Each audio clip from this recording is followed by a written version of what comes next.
I live in a small Nebraska town that does Christmas really big.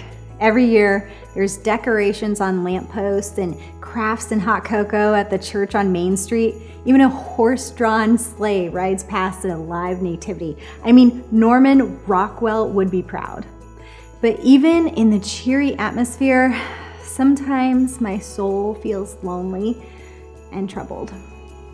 See, I would trade all of it in a second to celebrate at my grandma's table just one more time, to hear her laugh, or to watch as she carefully unwraps a present, trying to preserve that wrapping paper for next year. Did your grandma ever do that?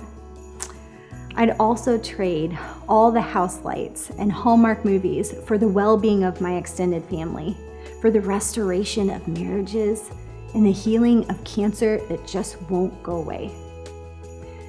When December feels more hard than good, it reminds me that my inner longing is for more than traditions. What I really want this season is for pain to go away. I want to feel whole and not broken. I want that for all of us, and you probably do too. Psalm 37 gives me hope and reminds me that as I delight in the Lord, He will give me the deep inner desires of my heart. He'll comfort me in my sadness and guide me in relational strife and hold the people I love who are suffering. I'm guessing you have some inward desires too that can't be met with a sleigh ride or hot chocolate. You're not immune to pain in December just because you have a Christmas tree up.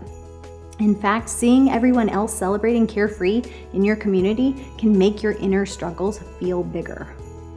But find delight in the Lord. Find peace and joy in Him when nothing else cuts it. He knows your deepest inner longings, and He's able to give you what your soul needs to get through. It might not happen today or tomorrow, but rest assured, your Father in heaven knows what you need. And one day He will bring it to you.